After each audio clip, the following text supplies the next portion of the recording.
السلام علیکم ورحمۃ اللہ وبرکاتہ۔ الحمد للہ رب العالمین والعاقبۃ للمتقین والصلاة والسلام علی رسولہ الامین وعلی آلہ وصحبہ اجمعین ومن تبعہ بإحسان الی یوم الدین، اما بعد فاعوذ باللہ من الشیطان الرجیم، بسم اللہ الرحمن الرحیم۔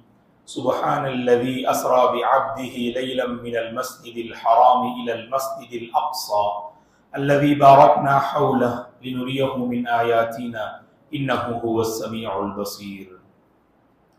قابل احترام حضرات و خواتین، اللہ تبارک و تعالیٰ کا بے پناہ شکر و احسان ہے کہ اس نے ہم سب کو اس مبارک مجلس میں جمع کیا اور رسول اللہ صلی اللہ علیہ وسلم کی حیات طیبہ معلوم کرنے اور آپ کی زندگی سے حاصل ہونے والے اسباق اور نصیحتوں کے مطابق اپنی زندگی کو ڈھالنے کی اللہ تعالیٰ مجھے اور آپ کو توفیق عطا فرمائے، آمین۔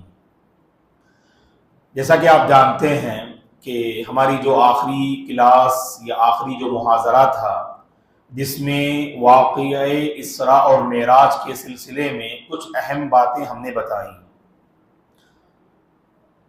کہ اسراء اور معراج کا واقعہ یہ آپ صلی اللہ علیہ وسلم کی زندگی میں پیش آیا۔ مکہ سے بیت المقدس کا سفر آپ نے کیا براق نامی سواری کے ذریعے، اور پھر بیت المقدس سے ساتوں آسمان کا صلی اللہ علیہ وسلم نے جبریل علیہ السلام کے ساتھ سیر کیا، جس سے متعلق بہت ساری احادیث وارد ہیں، اور ان میں سے بعض اہم واقعات جو اس اسراء اور معراج سے جڑے ہیں وہ ہم نے آپ کی خدمت میں رکھا۔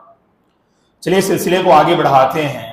جیسا کہ ہم نے کہا کہ اللہ کے نبی صلی اللہ علیہ وسلم نے ساتوں آسمان کی آپ نے سیر کی، اور ساتوں آسمان میں موجود جو مختلف انبیاء ہیں ان انبیاء سے آپ نے ملاقات کی۔ صحیح بخاری کی حدیث ہے، شریک بن عبداللہ فرماتے ہیں، راوی حدیث ہیں، کہ رسول اللہ صلی اللہ علیہ وسلم نے معراج کا واقعہ ذکر کرتے ہوئے آپ نے فرمایا کہ مجھے جبریل علیہ السلام آسمان دنیا پہ لے گئے، اور آسمان دنیا میں جو فرشتے ہیں ان فرشتوں نے پوچھا کہ کون ہے؟ گویا کہ آسمان دنیا اور اس کے بعد کے جو آسمان ہیں تقریباً 7 آسمان، ہر آسمان میں دروازے ہیں جو دروازے کے بند ہیں۔ تو دروازہ کھٹکھٹایا، جبریل علیہ السلام نے، اندر موجود فرشتوں نے آواز دی، پوچھا کہ کون ہے؟ صحیح بخاری کی حدیث ہے، جبریل علیہ السلام نے فرمایا کہ میں جبریل ہوں۔ تو پوچھا اندر سے کہ کیا تمہارے ساتھ کوئی ہے؟ تو کہا جبریل علیہ السلام نے کہ ہاں محمد ہے۔ تو اندر موجود فرشتوں نے پوچھا کیا وہ مبعوث ہو گئے؟ کیا انہیں نبی بنا کر بھیج دیا گیا؟ جبریل علیہ السلام نے کہا کہ ہاں وہ نبی بنا کر بھیجے جا چکے ہیں۔ تو اندر سے آواز آئی، دروازہ کھلا اور کہا کہ اہلاً وسہلاً ومرحبا، کہ اے محمد آپ کا ویلکم ہے اور آپ کا جو ہے استقبال ہم کرتے ہیں۔ تو حسن استقبال انہوں نے کیا۔ پھر پہلے آسمان پر آدم علیہ السلام سے آپ نے ملاقات کی، اور آدم علیہ السلام نے بھی وہی جو ہے سوالات کیے، کون ہیں اور آپ کے ساتھ کون ہیں؟ کیا وہ نبی بنا کر بھیجے جا چکے؟ اور جیسے ہی داخل ہوئے تو جبریل علیہ السلام نے کہا کہ یہ آپ کے والد ہیں، انہیں سلام کیجیے۔ تو جبریل علیہ السلام کے کہنے پر اللہ کے نبی نے اپنے والد حضرت آدم علیہ السلام کو سلام کیا۔ تو جواب میں آدم علیہ السلام نے کہا کہ تمہارا آنا مبارک ہو، تم میرے بہترین بیٹے ہو۔ تمہارا آنا مبارک ہو، تم بہترین بیٹے ہو۔ اور اس کے بعد اللہ کے نبی صلی اللہ علیہ وسلم نے آسمان میں 2 نہریں آپ نے دیکھی، 2 ندیاں آپ نے دیکھی۔ جبریل علیہ السلام سے پوچھا کہ یہ 2 ندیاں کون سی ہیں؟ تو صحیح بخاری کی حدیث ہے، اللہ کے نبی نے سے حضرت جبریل علیہ السلام نے فرمایا یہ جو 2 ندیاں نظر آ رہی ہیں نا، یہ 2 ندیاں نیل اور فرات کا منبع ہیں۔ نیل اور فرات آپ جانتے ہیں اس روئے زمین میں 2 مشہور ندیاں ہیں جو مصر میں جو ہے موجود ہیں۔ تو نیل اور فرات کا منبع ہے وہ 2 ندیاں۔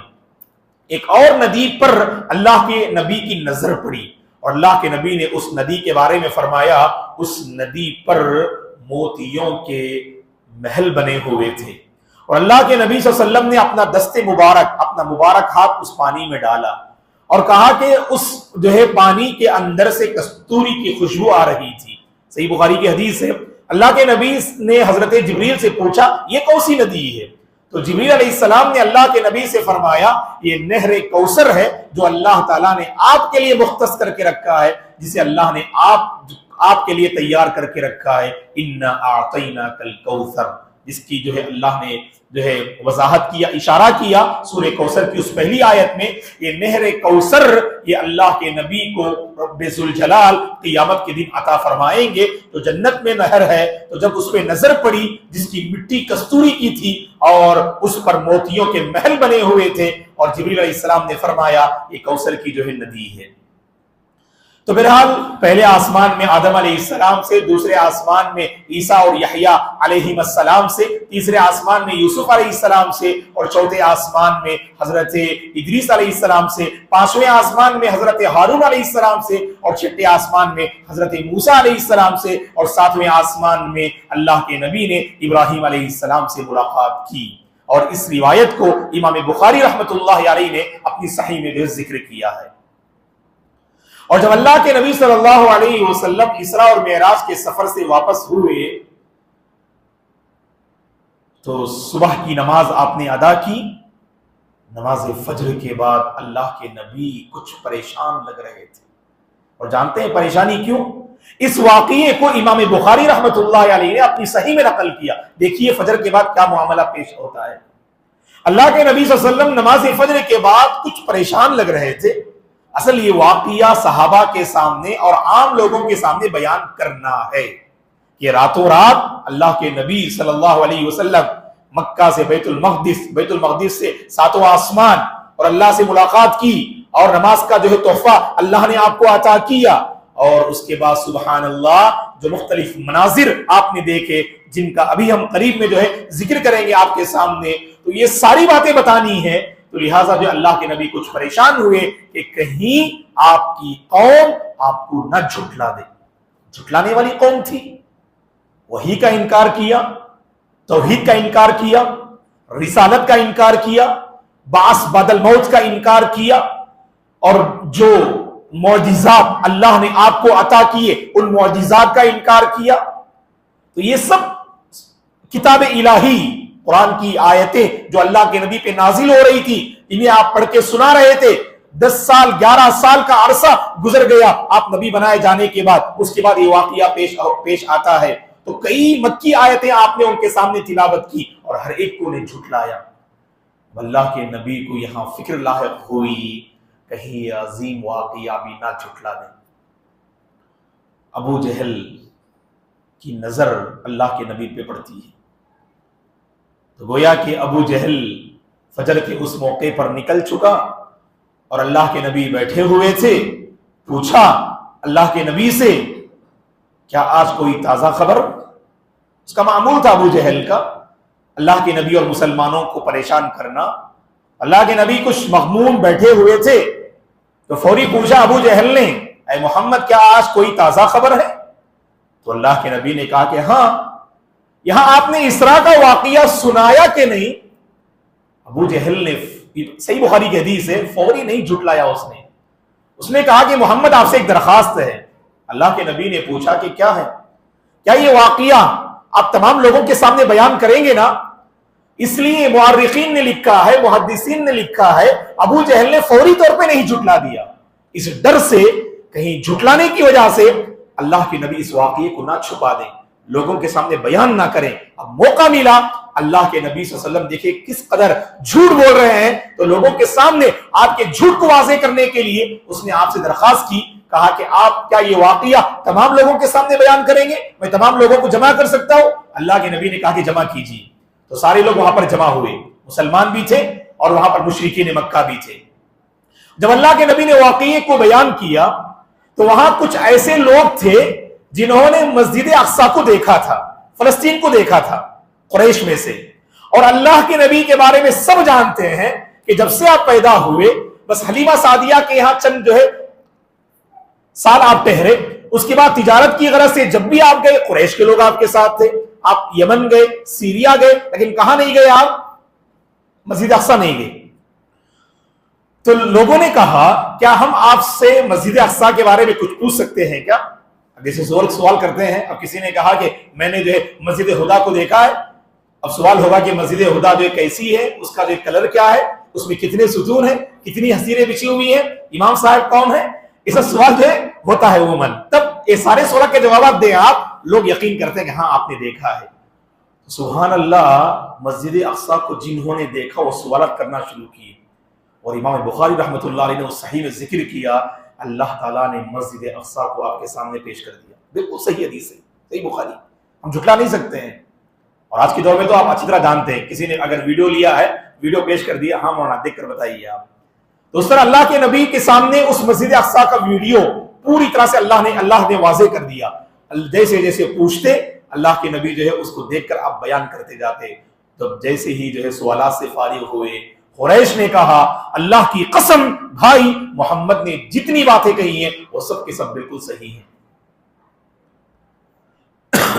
اور یہاں پر قابل افسوس بات، جسے محدثین نے اپنی کتابوں میں ذکر کیا، اس واقعے کو سننے کے بعد بعض ایسے مسلمان جن کے دلوں میں ابھی ایمان پیوست نہ ہوا تھا مرتد ہو گئے۔ اللہ کے نبی تو ایسی نعوذ باللہ بہکی باتیں کر رہے ہیں، ایک رات میں کیسے ممکن ہے؟ عقل کے ترازو سے تولا انہوں نے۔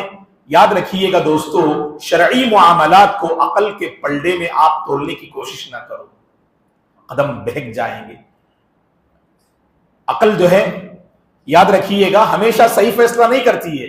بہت سے نقلی مسائل ایسے ہیں کہ آپ اسے قبول کریں، خواہ عقل قبول کریں یا نہ کریں، اور بہت ساری جماعتیں اور قومیں اس وجہ سے گمراہ ہوئی، انہوں نے شرعی بہت سارے مسائل کو اپنی عقل کے ترازو میں تولنے کی کوشش کی۔ اب تاریخ پڑھ کے دیکھ لیجئے گا کہ بہت ساری قومیں جو گمراہ ہوئی، خاص کر عقیدے کے چیپٹر میں، اس میں سب سے بڑی وجہ کیا تھی؟ عقل کو انہوں نے ہمیشہ مقدم رکھا، فرسٹ انہوں نے اہمیت دی عقل کو نقل پر۔ خیر، یہ موضوع ایسا ہے، تفصیل طلب ہے، کبھی انشاءاللہ ہم آپ کو بتائیں گے کہ عقل کو اہمیت دینے کے نتیجے میں کون سی قومیں گمراہ ہوئی، کبھی انشاءاللہ اس پر ہم بحث کرتے ہیں، چونکہ ہماری اس کلاس کا جو موضوع نہیں ہے۔ چلیے آگے بڑھتے ہیں۔ فوری طور پر بعض لوگ اور لوگوں نے لکھا کہ ابو جہل خود حضرت ابو بکر کے پاس پہنچا رضی اللہ عنہ، یہ امید کرتے ہوئے شاید ابو بکر اب اللہ کے نبی کو جھٹلا دیں گے۔ فوری طور پر ابو بکر صدیق رضی اللہ عنہ کے پاس پہنچا ابو جہل اور کہا کہ اے ابو بکر، آپ کے ساتھی ایسی جو باتیں کر رہے ہیں، کیا یہ ممکن ہے؟ انہوں نے کہا کہ میں اس بات کی گواہی دے رہا ہوں کہ اللہ کے نبی بالکل سچ فرما رہے ہیں۔ اس میں تعجب کی بات کیا ہے؟ اللہ کے نبی نے اس سے پہلے بارہا ہمیں خبر دی کہ آپ پر دن اور رات سبحان اللہ آسمان سے وحی کا نزول ہوتا ہے، اور وحی کا نزول تو اس سے زیادہ تعجب کی بات ہے۔ وحی کا نزول اس سے زیادہ تعجب کی بات ہے۔ جب اس پر ہم ایمان لائے، آپ کی ہر بات پر ہم ایمان لاتے ہیں۔ اللہ کے نبی کی خدمت میں حاضر ہوئے اور چاہا کہ واقعے کی تفصیل معلوم کریں۔ سبحان اللہ، دیکھیے ابو بکر صدیق رضی اللہ عنہ، اللہ کے نبی اس اسراء اور معراج کا واقعہ حضرت ابو بکر کے سامنے بیان کرتے جا رہے تھے، ایک ایک واقعہ سے فارغ نہ ہوئے۔ یہاں پر حضرت ابو بکر فرماتے، اے اللہ کے رسول، میں اس بات کی گواہی دے رہا ہوں آپ اللہ کے سچے رسول ہیں، آپ اللہ کے سچے رسول ہیں۔ ایک ایک بات پر آپ یہ الفاظ دہرا رہے تھے، میں اس بات کی گواہی دے رہا ہوں آپ اللہ کے سچے رسول ہیں۔ یہ ادا اس قدر پسند آئی اللہ کے نبی کو، اللہ کے نبی نے کہا اے ابو بکر تم تو صدیق ہو، اے ابو بکر تم تو صدیق ہو۔ وہیں سے آپ کا لقب صدیق پڑا۔ اسراء اور معراج کے واقعے کے بعد حضرت ابو بکر صدیق رضی اللہ عنہ کا لقب کیا پڑا؟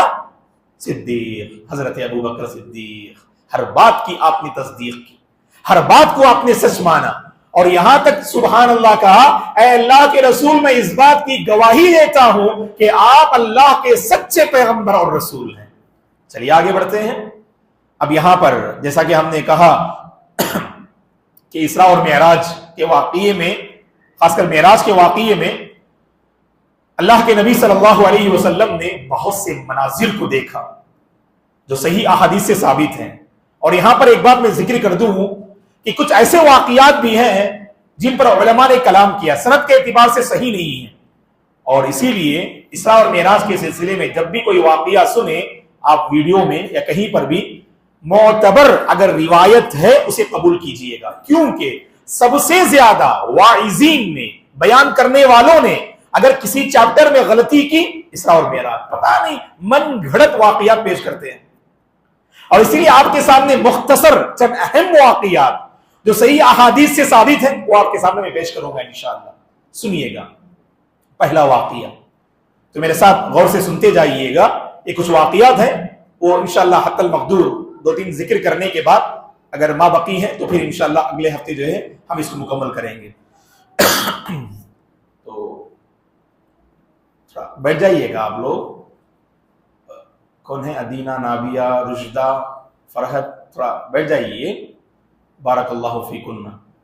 آپ لوگ بیٹھ کے اطمینان سے سنیے گا. اللہ خوش رکھے آپ کو. بڑی خوشی ہوتی ہے ماشاءاللہ کہ چھوٹے بچے اور چھوٹی بچیاں ماشاءاللہ مسجد میں حاضر ہوتے ہیں. بہت بڑی نعمت ہے واللہ یہ. بس چونکہ زیادہ جو ہے وہ سمجھ نہیں رہتی ہے، اللہ کا گھر ہے. بس جیسا کہ امام صاحب نے نماز کے بعد اعلان کیا، کافی میں بھی دوسری رکعت میں جب داخل ہوا تو سبحان اللہ کافی جو ہے ہنگامے لڑ رہے تھے ایک دوسرے کو پکڑ کے. تو ہم خواتین سے گزارش کرتے ہیں کہ کوئی ایک جو ہے اللہ جزائے خیر دے آپ کو، آگے بڑھ کر انہیں اپنے ساتھ بٹھا لے. الحمدللہ پیار و محبت کے ساتھ اپنے بازو بٹھا لیجئے گا. جو سکینت نازل ہو رہی ہے ماشاءاللہ اس مبارک مجلس میں، ہماری بچیاں الحمدللہ اس سکینت کو پانے والے بن جائیں. کیا پتہ ان کی حاضری اللہ کو پسند آ جائے، اللہ ان کے فیوچر کو روشن کر دے، ہے کہ نہیں؟ ہمارے بچے جو بیٹھ رہے ہیں نا، بظاہر بعض باتیں سمجھ میں نہیں آ رہی ان کو جو ہم بتا رہے ہیں، پھر بھی ایک جذبہ ہے، ایک تڑپ ہے ماشاءاللہ. اور یہاں پر جو ماشاءاللہ انعامات رکھے ہوئے ہیں اور انعامات کو لینے کی ماشاءاللہ ایک تڑپ ہے الحمدللہ، ہے کہ نہیں؟ واللہ یہ خیر ہے، یہ جذبہ ہے. ہم اس کی قدر دل سے سلام کرتے ہیں اس کو الحمدللہ. یہ کبھی کبھار کچھ باتیں کر دیتے ہیں نا مطلب تو اسے آپ دل پہ مت لیجئے گا. جیسے امام صاحب نے بھی نماز کے بعد، یہ آپ کی اصلاح کے لیے ہے کہ نہیں؟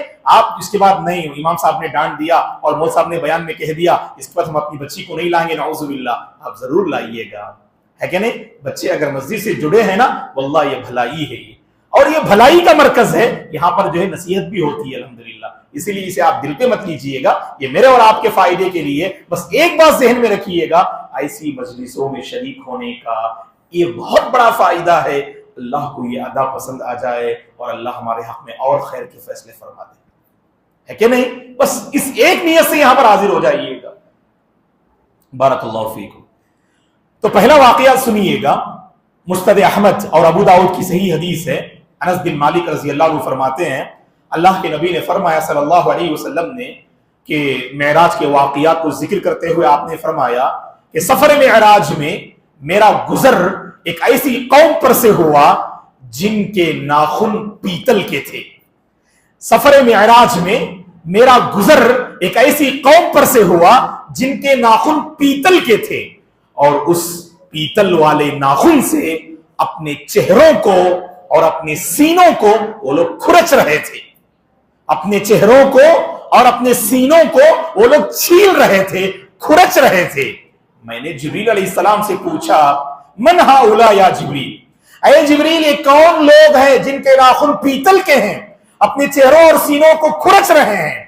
جبریل علیہ السلام نے کہا غور سے سنیے گا، صحیح حدیث ہے ابو داؤد کی، یہ وہ لوگ ہیں جو دوسروں کا گوشت کھایا کرتے تھے. یہ وہ لوگ ہیں جو دوسروں کا گوشت کھایا کرتے تھے، یعنی غیبت کیا کرتے تھے اور لوگوں کی عزت کے ساتھ کھلواڑ کیا کرتے تھے، لوگوں کی عزت کو داغدار کرنے کی کوشش کرتے تھے. ایسے لوگوں کے ناخن پیتل کے ہوں گے جس سے اپنے چہرے اور سینوں کو کھرچیں گے، ہے کہ نہیں دوستو؟ آج یہ برائی تو ہم میں بہت عام ہے نا. غیبت تو معاف کیجئے گا ہماری مجلسوں کا حصہ ہے. ہماری مجلسیں غیبت کے بغیر مکمل نہیں ہوتی، کچھ ادھوری سی لگتی ہیں. کبھی جو ہے چند لوگ مل کے بیٹھے، اٹھ کر نکل گئے اور دل میں عجیب قسم کی پریشانی، آج ہم نے فلاں کی غیبت نہ کی نا، تو گویا کہ ہماری مجلسیں غیبت سے خالی ہوں تو ادھوری لگتی ہیں. اسی لیے اللہ کی خاطر غیبت سے باز آ جائیے گا. کسی میں برائی دیکھتے نا آپ تنہائی میں سمجھائیے اسے. آپ یہ مخلص ہیں, آپ بھری محفل میں اس کا ذکر کرنے کی ضرورت نہیں. کیا فائدہ اس سے سوائے اس کے کہ اپنی آخرت کی تباہی کے. تو اسی لیے تمام حضرات و خواتین سے ہماری یہ اپیل اور گزارش ہے کہ غیبت پہ مجھے بھی توجہ دینی چاہیے اور ہر ایک کو جائزہ لینا چاہیے کہ کہیں ایسا نہ ہو کہ ہماری نیکیاں ادھر نیکیاں کرتے جائیں اور نیکیاں دوسرے لوگ کھاتے جائیں. ہے کہ نہیں؟ وہ حدیث جانتے نا آپ, قیامت کے دن ہم نے ذکر بھی کیا تھا مسجد عمر آباد کے پروگرام میں حقوق العباد پر گفتگو کرتے ہوئے کہ چند لوگ آئیں گے جن کی آپ نے جو ہے حق تلفی کی, جن کے ساتھ آپ نے برا سلوک کیا, جن کی آپ نے غیبت کی, جن کو آپ نے ستایا, جن کو آپ نے گالیاں دی, جن کو آپ نے تکلیف دی, یہ سارے لوگ وہاں آئیں گے اور آپ سے ایک ایک نیکی کر کے لے چلے جائیں گے. تو اسی لیے غیبت دیکھیے کتنا سنگین جرم ہے. اور دوسری حدیث غور سے سنیے گا, مسند احمد کی صحیح حدیث ہے. راوی حدیث انس بن مالک رضی اللہ عنہ. کیا فرماتے ہیں آپ؟ اللہ کے نبی نے فرمایا صلی اللہ علیہ وسلم سفر معراج کے موقع پر میرا گزر ایک ایسی قوم پر سے ہوا. غور سے سنیے, سفر معراج کے موقع پر علماء کو, واعظین کو, خطباء کو, دین کی خدمت کرنے والوں کو اس حدیث پر غور کرنا چاہیے. اللہ مجھے بھی اس کی توفیق عطا فرمائے اور سبھی دعوت و اصلاح سے جڑے احباب کو اس پر غور کرنے کی اللہ توفیق عطا فرمائے. اللہ کے نبی نے فرمایا کہ میرا گزر سفر معراج پر ایک ایسی قوم پر سے ہوا جن کے ہونٹ آگ کی قینچیوں سے کاٹے جا رہے تھے. جن کے ہونٹ آگ کی قینچیوں سے کاٹے جا رہے تھے اور کاٹ کے نیچے گر رہے تھے, پھر دوبارہ جو ہے اس کو لے کر جو ہے لٹکایا جاتا, پھر دوبارہ جو ہے اس کو کاٹ دیا جاتا. اگر تھوڑا سا حصہ اگر قینچی کا اگر ہونٹ پہ لگ جائے تو کتنی تڑپتے ہیں لوگ, پریشان ہوتے ہیں نا, بے چینی ہوتی ہے نا. معمولی قینچی کو ہم برداشت نہیں کر سکتے. نہیں مولانا میرے پاس وہ طاقت ہے, بول سکتے کیا آپ؟ دیکھیے میں ہونٹ کو لے کے کاٹ رہا ہوں میں, نعوذ باللہ. ایسا نہیں ہو سکتا. یہ تو آگ کی قینچی ہے, تو جہنم کی قینچی ہوگی. کہا کہ جہنم کی اس آگ کی قینچیوں سے ان کے ہونٹ کاٹے جا رہے تھے. اللہ کے نبی نے پوچھا جبریل علیہ السلام سے, من ہؤلاء یا جبریل, اے جبریل یہ کون لوگ ہیں؟ آپ نے فرمایا ہؤلاء خطباء امتک, یہ آپ کی امت کے وہ خطیب حضرات ہیں, یہ آپ کی امت کے وہ علماء دین ہیں, یہ آپ کی امت کے وہ واعظین و مرشدین ہیں, الذین یقولون ما لا یفعلون, جو کہتے کچھ ہیں اور کرتے کچھ اور ہیں. اللہ حفاظت فرمائے. اللہ ہم سب کو اپنے علم کے مطابق عمل کرنے کی توفیق عطا فرمائے. جو کہتے کچھ اور کرتے کچھ اور ہیں, کہا کہ ایسے لوگوں کے ہونٹ کو اللہ آگ کی قینچیوں سے کاٹیں گے. یہ منظر بھی اللہ کے نبی نے دیکھا. پھر ایک اور منظر میں ذکر کر کے اپنی گفتگو ختم کرتا ہوں. اس کے بعد کچھ اہم واقعات ہیں انبیاء کو جو دیکھا اور جو منظر آپ نے بیان فرمایا وہ انشاءاللہ اگلی جو ہے کلاس میں ہم معلوم کریں گے. اللہ کے نبی صلی اللہ علیہ وسلم نے ایک بہترین خوشبو سفر معراج میں محسوس کی. جبریل علیہ السلام سے پوچھا کہ یہ خوشبو کس کی ہے؟ اور یہ حدیث مسند احمد کی صحیح حدیث ہے. مسند احمد کی صحیح حدیث ہے. تو اللہ کے نبی صلی اللہ علیہ وسلم نے خوشبو محسوس کی, پوچھا کہ کس کی خوشبو ہے؟ جبریل علیہ السلام نے فرمایا فرعون کی بیٹی, فرعون کی بیٹی کو کنگھی کرنے والی مشاطہ اور اس کے گھر والے اس کے بچوں کی یہ خوشبو ہے. واقعہ کیا تھا؟ خود اللہ کے نبی نے بیان فرمایا واقعہ. فرعون کی جو بیٹی تھی نا, اس کی خدمت کرنے کے لیے فرعون نے ایک عورت کو مقرر کیا, اور اس کا نام تو صراحت کے ساتھ کہیں وارد نہیں ہے, لیکن اس کی صفت جو تھی وہ مشاطہ, کنگھی کرنے والی, اسی سے معروف ہے. حدیث میں بھی مشاطہ ہے, مشاطہ کے معنی کنگھی کرنے والی. تو کنگھی جو ہے کر رہی تھی فرعون کی بیٹی کو عورت, اور کنگھی کرتے ہوئے ہاتھ سے کنگھی گر گئی. بارک اللہ فیک. جب ہاتھ سے کنگھی گر گئی نا, بسم اللہ کہا. فرعون کی بیٹی نے پوچھا میرے والد نا, اللہ سے کون مراد؟ میرے والد نا. تو اس کنگھی کرنے والی عورت نے کہا نہیں، میرا رب وہ تمہارا بھی ہے، وہ تمہارے باپ کا بھی ہے، تمہارے والد کا بھی وہی رب ہے جو میرا ہے، اور تمہارا بھی وہی رب ہے اللہ۔ تو بیٹی نے پوچھا، فرعون کی بیٹی نے، کیا میرے باپ کے علاوہ بھی کوئی رب ہے؟ کیونکہ ہمیشہ فرعون کیا کہتا تھا، انا ربکم الاعلی، میں ہی تمہارا بلند والا سب سے اونچا رب میں ہوں۔ تعجب سے پوچھا فرعون کی بیٹی نے، کیا میرے رب کے علاوہ کوئی رب، میرے باپ کے علاوہ کوئی رب ہے؟ تو کہا کہ ہاں، ایک اللہ ہے جو میرے، آپ کے اور آپ کے والد کا رب ہے۔ یہ خبر کسی طرح فرعون کو پہنچ جاتی۔ فرعون ظالم و جابر نے کیا کیا جانتے؟ صحیح حدیث سے ثابت ہے، اسی مسند احمد کی حدیث میں اللہ کے نبی نے فرمایا صلی اللہ علیہ وسلم نے، اس نے اپنے خادموں کو حکم دیا کہ ایک تانبے کے بڑے برتن میں تیل کو کھولایا جائے۔ تانبے کے بڑے برتن میں تیل کو کھولایا گیا، اور تیل جب مکمل کھول رہا تھا، فرعون نے کہا کہ اس اللہ کا انکار کرو گی کہ یا نہیں؟ اس عورت نے کہا کہ میں اس اللہ کا انکار کر نہیں سکتی، وہی میرا رب ہے، تم میرے رب نہیں ہو۔ تو ایک ایک کر کے اس کے جو گھر والے تھے، بچے تھے، اس کو بے دردی سے فرعون نے حکم دیا کہ اس جلتے ہوئے تیل میں اس کو ڈال دیا جائے۔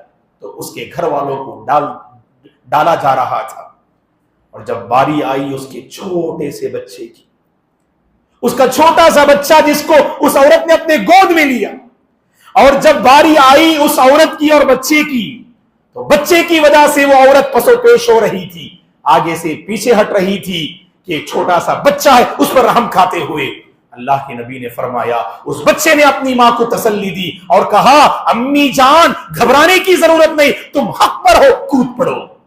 اور جیسے بچے کی جو ہے آواز ماں نے سنی، تو فوری طور پر اپنے بچے کے ساتھ اس جلتے ہوئے تیل میں اس نے اپنے آپ کو جھونک دیا۔